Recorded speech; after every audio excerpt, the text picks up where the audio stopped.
Muy buenas tardes, buenos días, amigos de Saber Más Radio y Saber Más Media.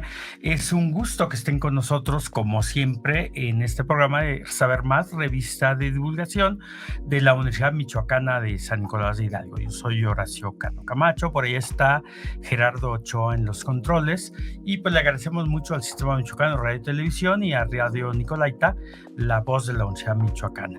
Hoy vamos a tener un programa pasado por agua, porque vamos a hablar de cuestiones hidráulicas y en particular lo que tiene que ver con el fenómeno de las inundaciones en Morelia.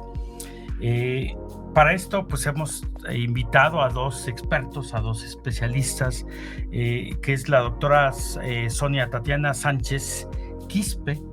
Así es. Sí, es la primera vez que escucho este apellido, doctora. Qué bueno que está con nosotros. Gracias. Le agradecemos. Y el doctor Constantino Domínguez Sánchez, también ambos trabajan en uno de los orgullos de la Universidad Michoacana, que es el Departamento de Hidráulica. Decimos nosotros el Laboratorio de Hidráulica, que vale la pena que venga a conocer a la universidad.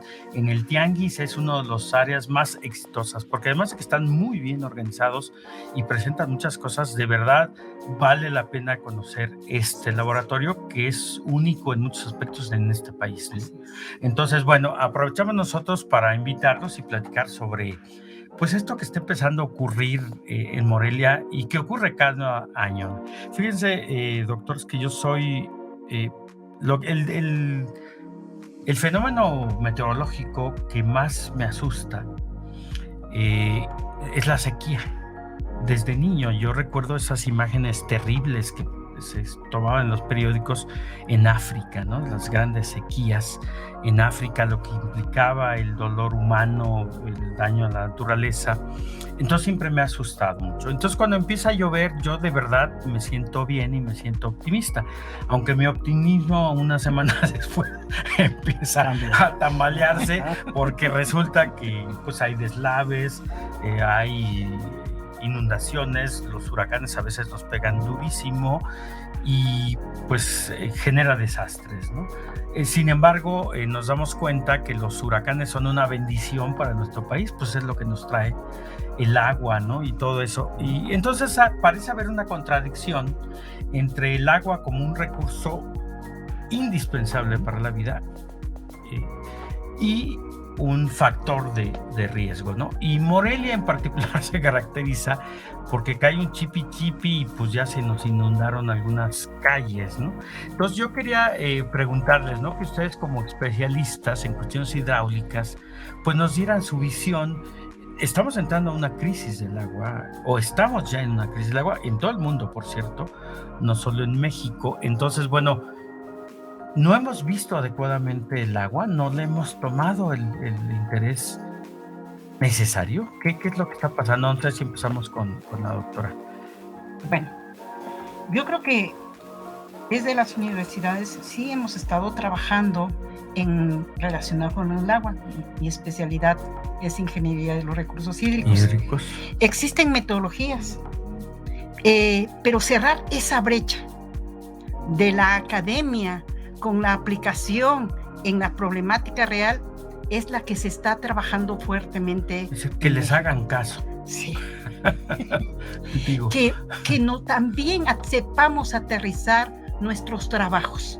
Fíjese, por ejemplo, hemos iniciado un proyecto que se llama, uno de los grandes problemas de las inundaciones es desconocer la problemática puntual, ¿sí? Porque sucede la inundación, sucede el problema, pero luego no lo dejamos y no aprendemos de eso y en la siguiente sucede lo mismo. Entonces, esto se tiene que monitorear. Para monitorear y poder dar medidas de mitigación o poder gestionar. Hay una frase que suelo decir siempre. Nosotros en México gestionamos las crisis. Uh-huh. No gestionamos el riesgo. Uh-huh. Tenemos como sociedad aprender a conocer ese riesgo. Sí, ese punto, doctora, perdón, es bien interesante. En Morelia hay varios sitios que llueve, aunque sea un poquito, y se inundan. Y ya sabemos, y se inundan cada año además. Curiosamente, muchos de estos sitios eran caudales de los dos ríos que nos atraviesan y ahora son zonas urbanas o urbanizadas. Entonces, en realidad no gestionamos el riesgo. Gestionamos crisis. Sí, como bomberos vamos. La crisis es en el momento, sucede y vamos haciendo cosas. Por lo tanto, consideramos que un monitoreo, evidentemente México tiene un monitoreo a nivel nacional, pero un monitoreo local de las ciudades son imprescindibles. Si ya ha comenzado México, la Ciudad de México ya tiene un monitoreo de las precipitaciones y en tiempo real te va diciendo. La población todavía no es consciente de que te digan, oye, está lloviendo 70 milímetros, ¿y eso qué es? ¿No? Pues entonces, bien poquitos. Pues dice, uno cree. Entonces, ya nosotros lo que estamos haciendo es traducir eso en alarmas, sistemas de alertas, tipo sismos. En sistemas de alerta de decir, en esta zona está lloviendo tanto, entonces hay una alarma de inundación. A ver, doctor Constantino, ¿Morelia se construyó donde no debía? Yo creo que hay muchas ciudades, ¿no?, que se construyen a veces donde no se debe. Sin embargo, la necesidad de agua también hace que se construyan ahí, ¿no? Y muchas de las ciudades del pasado incluso, pues siempre buscaban asentarse a las orillas de lagos o de ríos, ¿no? Aquí lo que yo considero que habría que tener en cuenta, primero identificar las inundaciones, ¿no?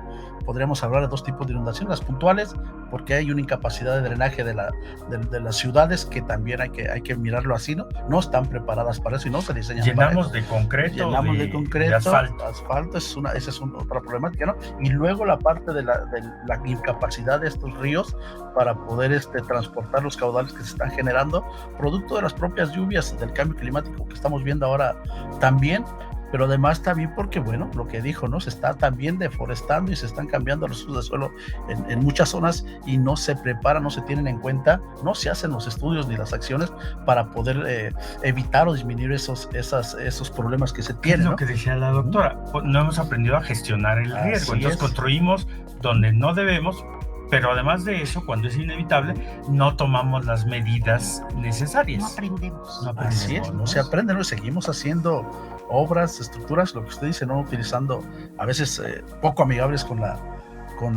el ambiente, ¿no? Estamos otra vez volviendo a rellenar de concreto cuando ya podemos tener materiales que pueden permitir incluso de manera natural la infiltración en aquellos sitios donde se permita, ¿no? Porque yo puedo pensar en algún tipo de estos materiales, pero primero hay que hacer los estudios en la parte baja del suelo para ver cuál es su capacidad de infiltración y si es posible pensar en esto, y si no, tendremos que pensar en otra acción, en otra solución que puede ser encauzar el agua hacia una cierta zona y llevarla fuera de donde evita esa problemática, ¿no? Ese es lo que deberíamos de hacer, ¿no? Hay esfuerzos, por supuesto, ¿no? Sin embargo, a veces esos esfuerzos son aislados y a veces no acompañadas de otras acciones que deberían de ayudar a evitar este tipo de situaciones, ¿no? Morelia, su red hidrográfica, pues tenemos lo que usted nos comentaba, ¿no? Dos ríos importantes, el río Chiquito y el río Grande, ¿no? El río Chiquito que baja por los filtros, por la zona del Campestre, ¿no? Y que, bueno, se incorpora al río Grande en la zona del monumento Aguas Abajo por la avenida Michoacán, abajito, ahí se incorpora, ¿no? Y cruza casi toda media ciudad, ¿no? El otro, el Río Grande, que bueno, ese de alguna manera tenemos un control, que es la presa de Coincio, y de alguna manera controla ciertas avenidas, ¿no? Ahí el problema sería cuando es incapaz de controlarlas y que tiene que descargar, ¿no? Y a veces la presa, ¿no? Tiene que descargar agua porque está muy llena. Está muy llena, o porque pudiera venir alguna avenida, una lluvia importante que haga que tenga que hacerlo de manera súbita. Es una solución que se puede dar, pero de manera gradual, ¿no? A veces, como dice la doctora, a veces nosotros mismos provocamos esas inundaciones, ¿no? Sobre todo cuando hay controles, porque las generamos, ¿no? Desfogamos de manera brusca, ¿no? Y eso, pues los ríos no tienen capacidad para transportar todo lo que está llegando, ¿no? Entonces, esa es la otra, los dos ríos que son importantes, ¿no? Pero además tienen drenes. Drenes que son varios drenes los que van descargando agua tanto al río Grande fundamentalmente, ¿no? Tanto en la zona del poniente de la ciudad como en esta zona sureste, ¿no? Entonces todos ellos pues confluyen, ¿no? En unas lluvias en toda esta zona, pues hay incapacidad, ¿no? Hay incapacidad, entonces tendríamos que ir pensando en qué soluciones, y aparte de las que se dan, siempre escuchamos en estas temporadas que, bueno, las soluciones típicas que dan las administraciones municipales encargadas de esto, pues siempre son la limpieza y el dragado de los ríos, ¿no? Ayudan, pero no solucionan el problema. ¿Por qué? Porque digamos que hay poca pendiente, ¿no? del fondo del río, y lo que uno puede pasar por el río aún ya dragado, limpiado, vemos que hay acumulación de agua. ¿Eso qué significa? Que no corre, no escurre, y no escurre porque no hay la bajadita para que pueda irse el agua, ¿no? Fíjese, entonces es algo que se puede hacer, pero no es, hay que acompañar las soluciones. Incluso alguna gente que opina pues que deberían de intubarse los ríos de Morelia, como se hizo en la Ciudad de México hace ya algún tiempo, ¿no? Había como que esta moda. Son soluciones, es una solución, es una alternativa que puede ser factible, habría que evaluarla. Sin embargo, hay otras alternativas también, ¿no? Que pueden ser, como la propia Ciudad de México, ¿no? Y en Toluca, que han propuesto retenciones del agua, ¿no? Ok, si no tienen capacidad los ríos, retén el agua. ¿Dónde? A través de pequeños embalses, represas, que puedan ser usadas no para otros fines, no solo para control de avenidas, sino también para romper esos picos de las grandes avenidas, para poder usarse en aquellos sitios que se pueda, para recarga de los acuíferos, para actividades incluso lúdicas, ¿no? O también de acuacultura, ¿no? Que pueden ser usadas. Habría que estudiar, ¿no? Pero esas son alternativas que se pueden dar, ¿no? Incluso para generación de energía eléctrica en aquellos sitios que se pueda, ¿no? No para mucha, ¿no? Para pequeñas plantas, ¿no? Sí, pequeñas plantitas en la propia zona, o para las comunidades que estén ahí muy, muy próximas, ¿no? Entonces, eso puede darse, ¿no? La otra es tener almacenamientos temporales. Aquí dentro de la ciudad hay, por ejemplo, el tema de sabemos que lo que usted decía, ¿no? Pasado por agua, ¿no? Decía al principio, ¿no? Bueno, yo le iba a decir pasado, presente y también futuro, ¿no? Que mantenemos en el tiempo, mantenemos la misma problemática. Pareciera que los esfuerzos que se están haciendo no están cuajando, ¿no? Y eso es parte de que las administraciones tienen que preguntarse, ¿no? Pues ¿por qué no están los esfuerzos que estamos haciendo no están funcionando, ¿no? Y poder virar, ¿no? Ver qué es lo que está pasando. Sí, estamos por mandar al corte, pero creo que en esta primera fase podemos sacar una lección muy valiosa. El agua se puede gestionar y podemos perfectamente establecer riesgos, ventajas, posibilidades potenciales, etcétera.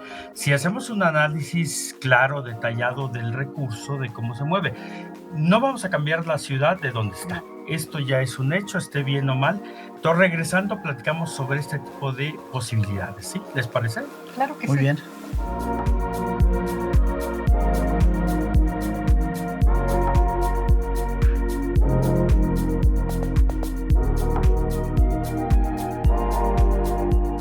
Muy bien, amigos de Saber Más Radio y Saber Más Media, qué bueno que se quedaron con nosotros.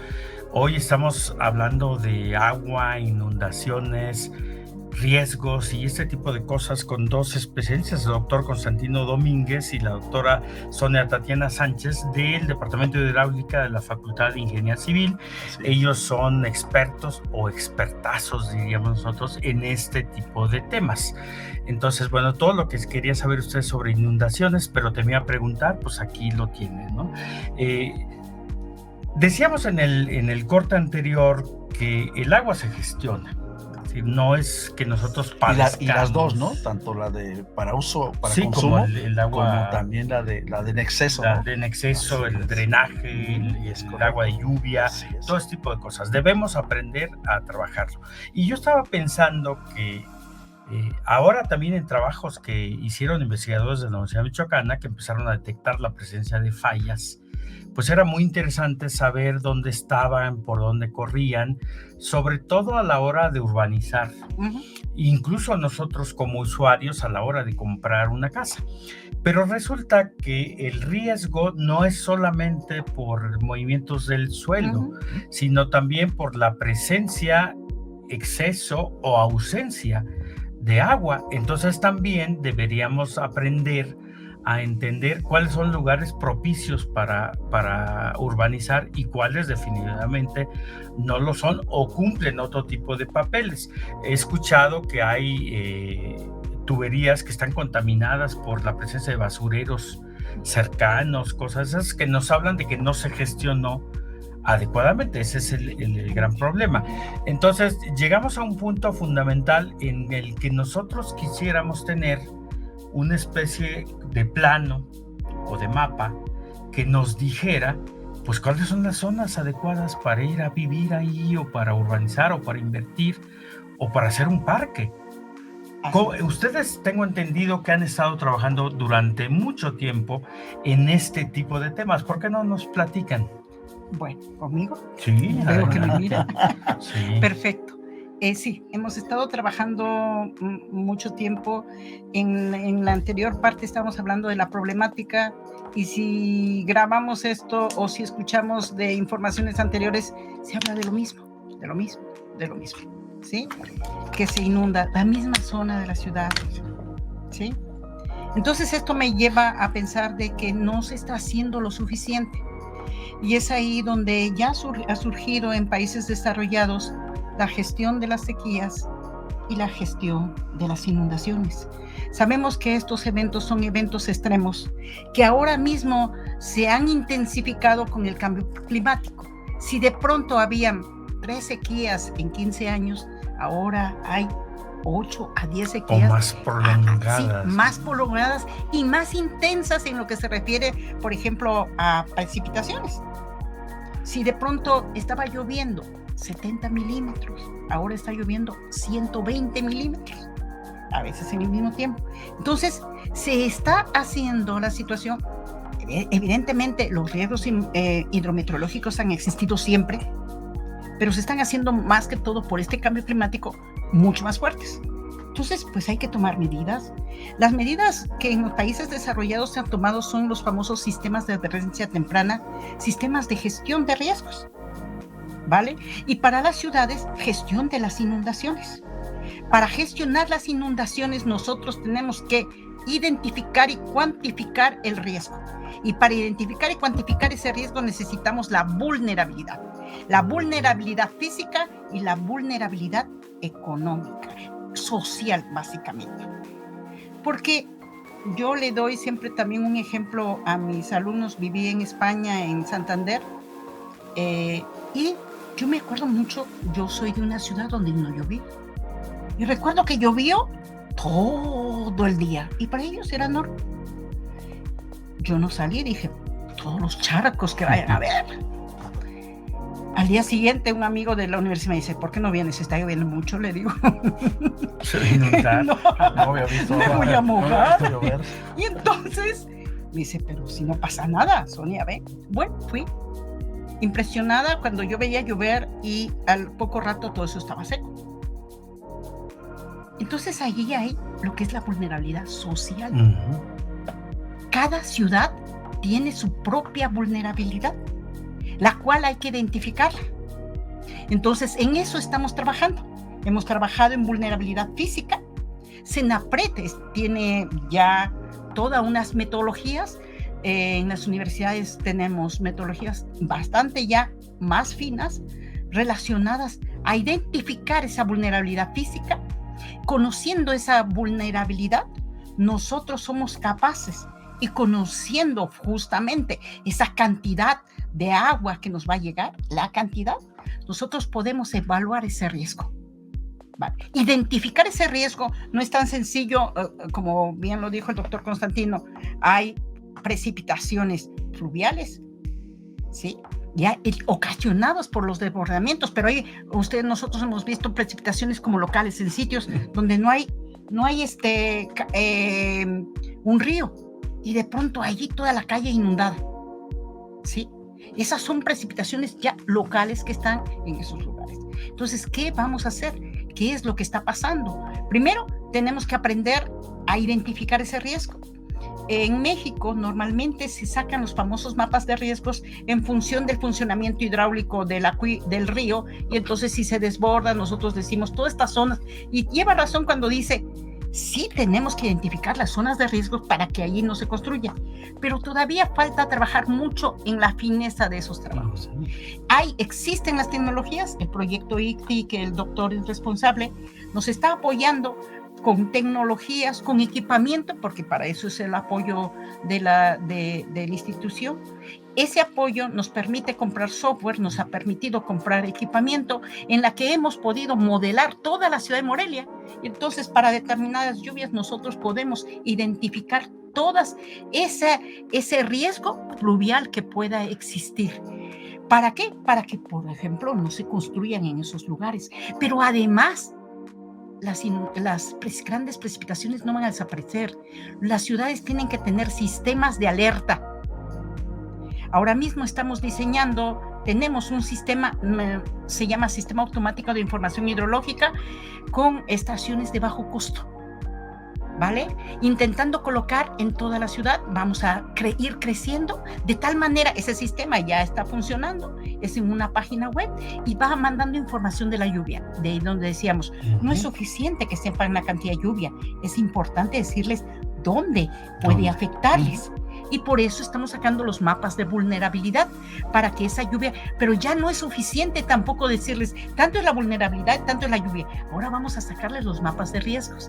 Y en ese trabajo estamos. Pero tampoco ha sido suficiente. Esos son sistemas de alerta temprana en tiempo real, en lo que está sucediendo en ese momento, que son necesarios para ir advirtiendo a la población. Pero si no se dan cuenta que estas tormentas pueden pasar a ser suficientemente duras en unos cuantos minutos. Y estamos trabajando ya con inteligencia artificial, redes neuronales, para pronosticar esas tormentas. En 10, 15, 20 minutos, cuánto está sucediendo y en qué lugar va a aumentarse ese riesgo.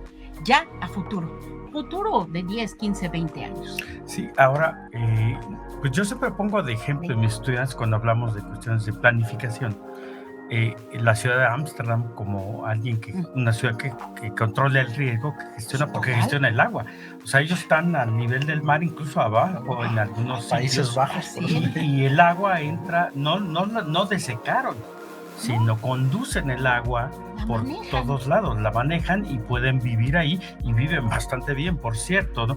En el caso de Morelia, hablaba a la doctora Sonia, bueno, la universidad está involucrada en un proyecto, no sé si pudiera decirnos así más concretamente, qué está haciendo la Universidad Michoacana y su departamento en particular en este tema. Es decir, ¿qué podemos esperar los ciudadanos que la Universidad Michoacana nos entregue, nos diga, miren, así está el asunto?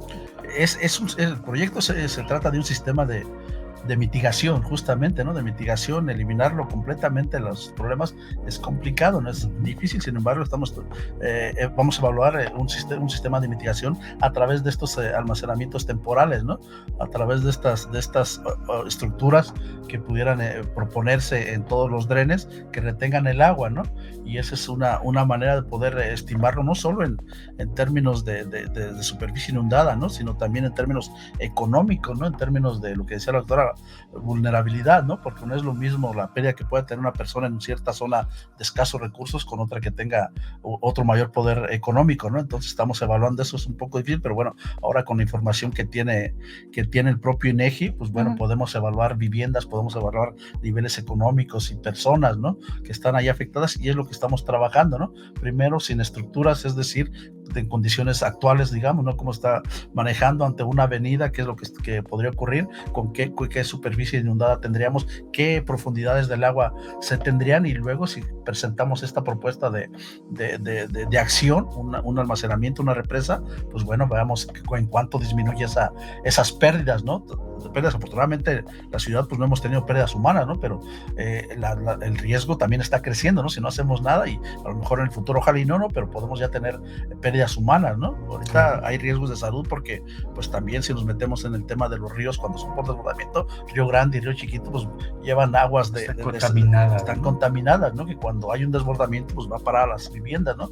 Y eso ya trae consigo riesgos de salud, ¿no? Entonces es un tema que sí es importante, es un poco también sensible, pero que tenemos que ir atacando, y en el departamento de hidráulica y en la facultad pues, estamos trabajando en estos sistemas de mitigación a través de estas represas que nos permitan evaluar y presentarlo a quien corresponda, pues esa comparativa, ¿no? Esa comparativa, ¿no? En una plataforma, en página web que vamos a estar para que la gente pueda tener ahí información directa, ¿no? En lo que decía antes también el tema, yo creo que no es no es dejar de hacer cosas, ¿no? Si hay una necesidad de vivienda, por ejemplo, o necesidad de construir, yo creo que debe de seguirse haciendo, como decía, ¿no? Hay ciudades, Venecia, la propia Ámsterdam, ¿no? Que están muy en contacto con el agua y que, bueno, han sabido gestionar. Acá yo creo que debería hacerse también algo semejante. Yo creo que si hay necesidad de vivienda, pues vamos a identificar muy bien el sitio, hacer los estudios respectivos y las acciones, modelar, simular, que nos permita decidir acciones específicas, ¿no? Pues estamos aquí, tenemos tirantes o profundidades del agua que van a ser de un metro. Bueno, pues mira, si pretendes construir ahí, pues las casas las tienes que dejar a 1.50, por ejemplo, ¿no? A ver, ese doctor, tipo de acciones, ¿no? Estamos terminando, perdón que le interrumpa, el tiempo aquí en el radio vuela, sí. Pero a mí me gustaría que no dejáramos el tema aquí, que pudiéramos regresar en otro programa para hablar de cosas ya más específicas, porque es fundamental, ¿no? ¿Les parece?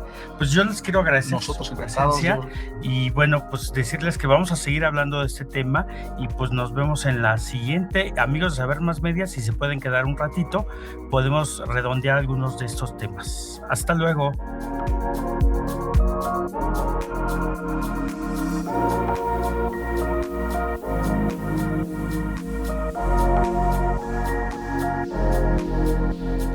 Muy bien, amigos de Saber Más Media, qué bueno que se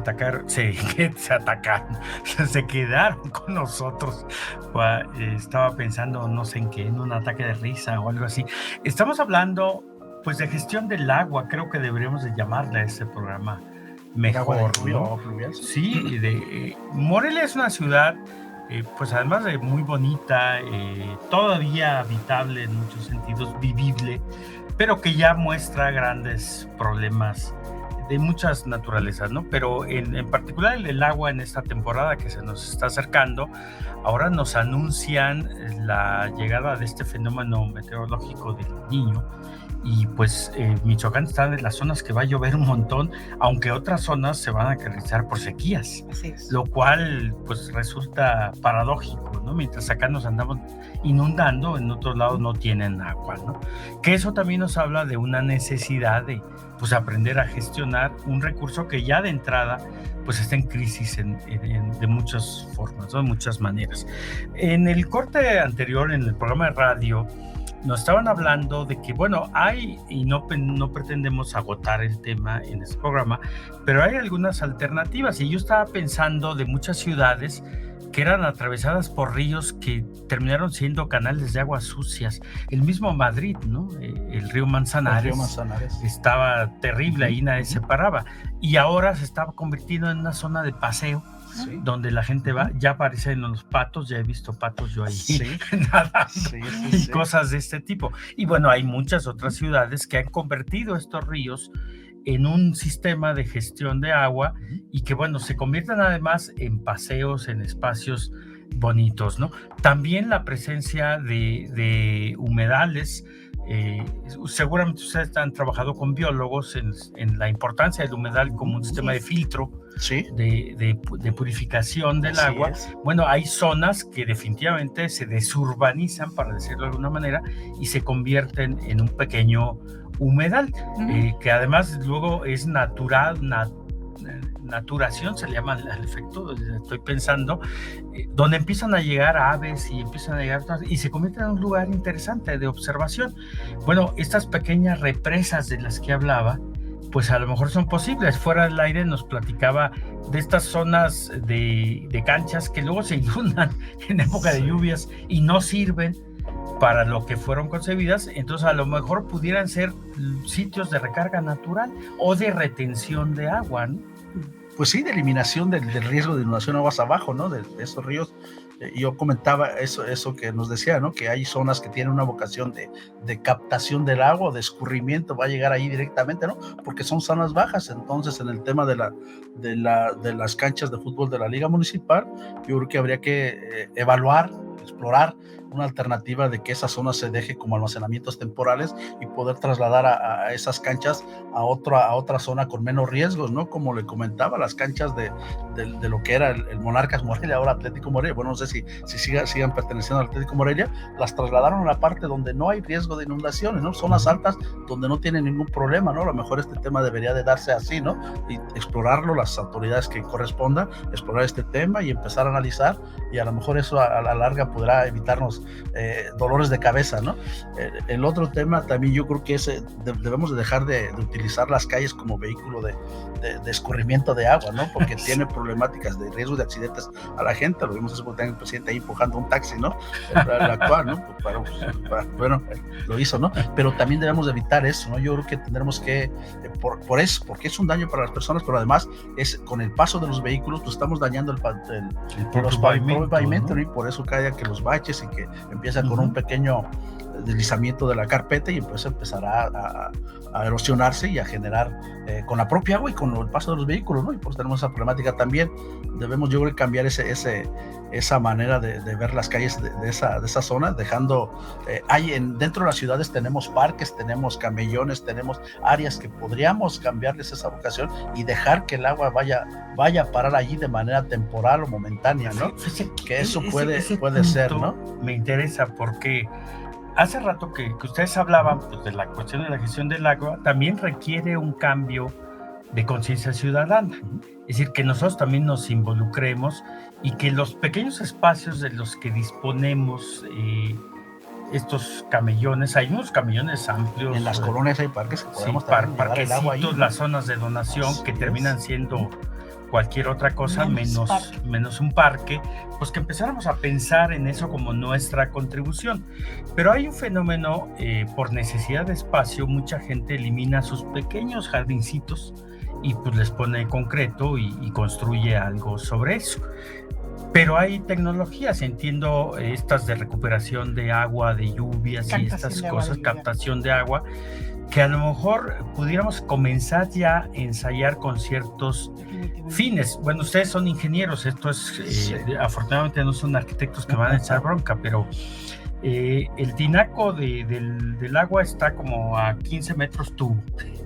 Y la regadera está acá, entonces cuando uno en invierno se va a bañar en la mañana, hay que purgar ahí el asunto y es una cantidad bestial de agua lo que tiramos. Ahora yo digo, no, pues la voy a recuperar y pongo tinas y al rato pues ando brincando entre las tinas o me baño adentro de la tina o qué diablos hago. No hay un sistema adecuado ni un diseño que considere la pérdida de esa agua fría antes de que salga a temperatura adecuada. Entonces, esas pequeñas acciones, a lo mejor ustedes mismos, no sé si estén pensando en generar manuales para que nosotros pudiéramos saber en lo individual qué hacer. Hay propuestas. Yo creo que los nuevos estos desarrollos de vivienda tendrían que pensar en eso, ¿no? Tanto en la parte de cómo captar esa agua de lluvia y no incorporarla al drenaje que se tiene, ¿no? Sino desincorporarla y que salga, pues bueno, o que la capte o que la inyecte. Otra vez, insisto, ¿no? Tiene que hacerse un estudio de cómo está el suelo que permite esa infiltración o hasta cuánto puede permitir. Sí, a lo mejor la puedo utilizar para regar mis plantas. Así es, la otra es que regar el camellón enfrente de mi genere casa. Un almacenamiento ahora sí que temporal a través de tinacos o que haga una pequeña cisterna. Así es, que la conduzca a un lugar donde se va. En la parte de las viviendas actuales, digamos, ¿no? También se puede hacer y eso habría que incentivar a las personas, ¿no? A ver, vamos a incentivar en tu pago de impuestos, lo que sea, predial o algo, ¿no? Si se logra, si logras que desincorporar el agua de lluvia y no la metes al drenaje, ¿no? Podría pensarse en un tipo de incentivo, ¿no? Porque es así, ¿no? En pago de impuestos, en algún tipo de incentivo que la gente logre identificarse con eso y que lo haga desde lo que hay, ¿no? En unas zonas pues están también los techos verdes, ¿no? Que también se vienen dando en la Ciudad de México. También ya hay manera de poder captar esa agua y tener una pequeña adaptación de tu vivienda para poder utilizar esa agua, ¿no? A través de tinacos en esas primeras lluvias que hay y que van a traer algo de basura, pues bueno, tendrás un pequeño sistemita de retención de partículas. Si nosotros vemos una foto aérea de Morelia y casi de todas las ciudades en México, o un dron por ahí, algún día le tomamos una foto, nos vamos a dar cuenta que hay un espacio enorme de azoteas que son sitios de captura de calor o de irradiación de calor. pero que no tiene ninguna utilidad más que depositar tiliches en un montón de casas, cosas que ya no le servían, la avientan para allá. Entonces, no sé, yo he pensado, o las pobres mascotas, ¿no?, que les mandan para allá, yo he pensado pues, que es un espacio subutilizado, que se le pudiera dar las azoteas verdes, es una posibilidad, la captación de agua, las fotoceldas, en fin, todo este tipo de cosas. Sin embargo, los ciudadanos comunes luego tenemos un montón de dificultades para imaginar este tipo de proyectos. Esa tecnología sí, a tu casa. Porque es demasiado sofisticada. Yo le platico una anécdota, ¿no? Mi padre compró un tinaco enorme, como 5,000 litros, para captar agua. Pero esa cosa nos dijeron, no, pues haga un agujero y mételo ahí, pero tiene que hacer una construcción así. O sea, le sale más barato hacer un aljibe tradicional que esta cosa. No hay diferencia, porque si no se va a aplastar. Total, que le salía tan caro el canijo aljibe, pues que dijo, oye, pues es construir otra habitación aquí en la casa. Sí. Y entonces mucha gente, yo lo digo como ejemplo, se desalienta de esta intención cuando empieza a ver cosas demasiado sofisticadas o demasiado caras. Por eso yo pensaba, junto con el mapa de vulnerabilidad, vamos a llamarle así, que también hubiera tecnología disponible para el ciudadano común, no para que nosotros lo hagamos, sino que vayamos estimando qué significa, o al construir, o modificar, o los constructores y las autoridades pues tomaran decisiones en base a eso. Ahora te voy a exigir un programa de esta naturaleza para que tú puedas urbanizar un espacio, ¿no? Ese tipo de situaciones. En esa línea hemos estado trabajando. Tenemos un capítulo estudiantil ahí en el Departamento de Hidráulica, es de captación de agua de lluvia. Con la Asociación de Captación de Agua de Lluvia presentamos una propuesta. A veces para hacer las propuestas hay que comenzar por casa. Y como dice usted, hay muchos techos. Y fíjese la universidad, los edificios que tenemos para captar lluvias, ¿sí?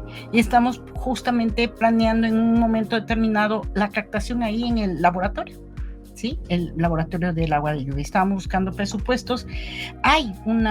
También hubo una vinculación de la asociación con Morelia de hacer Morelia sensible al agua, en captar esa agua de lluvia. Y como bien dice, lo queremos hacer, lo sabemos, lo notamos, pero no hay herramientas. Hemos trabajado algo en eso, hemos desarrollado en un trabajo de tesis de maestría que dependiendo de tu zona, de cantidad de lluvia, qué equipamiento le vas a poner a tu casa. Ya está diseñado, ya está los cálculos, es decir, solamente pones tus áreas más y tú puedes determinar todo ese diseño. Fíjese, doctor, ¿qué le parece si nos comprometemos para un programa particular sobre ese captación de agua de lluvia que tenga un impacto directo en los ciudadanos? Ajá. Es decir, porque luego en el otro tema, digo, no es que no sea importante, la gente dice, bueno, las autoridades, es un asunto de las autoridades, pero directamente nos impacta a cada uno de nosotros. Sí, como bien decía Constantino, hay que motivar. Ya hay fraccionamientos. En Ciudad de México ya hay áreas que están captando agua de lluvia. Ya hay grupos que están desarrollando. La tecnología está accesible. Y ahora, antes estaba más cara, ahora está más accesible, pero lo que nosotros estábamos planteando, ya hay estándares para comprar, ¿sí? Pero lo que nosotros estábamos buscando era más que todo hacerlo como a medida. Hay como a ver, yo me propongo de cochinillo de indias o de tanquecillo de indias, o no sé cómo le llamemos aquí, para este tipo de temas. A mí me resulta, y como a muchísimas de casa piloto, de casa piloto, ¿no? Muy interesante, ¿no? Entonces, ¿qué les parece? Estamos terminando, con mucho gusto, pues comprometerlos para otra charla aquí en Saber Más Media de este tema. Me parece fundamental, y mientras no ataquemos la necesidad del ciudadano común, pues va a ser muy complicado. O sea, uno puede tener todo el deseo, pero pues no disponemos del conocimiento o la orientación adecuada, y yo creo que la universidad tiene mucho que decir. Sí, por eso decía, comencemos en la Michoacana, comencemos en nuestros edificios y mostremos así. Exactamente. Bueno, el producto que se generaría con esto es poder tener un manualito. Un manualito que nos permita hacerlo llegar, divulgarlo, dependiendo si es para aquí, para Morelia, que es lo que se pretende. Manuel, que yo entienda, sí, ¿no? exactamente, sí. Vives en esta zona, tu vivienda de estas características, pues mira, puedes seguir este procedimiento para ello, ¿no? Eso es lo que pretendemos, ¿no? Pero, ya me emocionó. Oigan, yo les quiero agradecer, doctora Sonia, doctor Constantino, su presencia. Se nos va el tiempo de boleto, pero bueno, tenemos otro programa pendiente. Muchas gracias y a la orden. Estamos aquí, somos compañeros de esta Les universidad. agradecemos mucho y hay muchas cosas que aprender por aquí todavía. Gracias, Gerardo, y pues los esperamos en la siguiente. Esté pendiente porque son temas muy candentes para todos nosotros, o muy húmedos si quiere verlos así. Claro que sí. Gracias. Así es. Hasta luego. Gracias.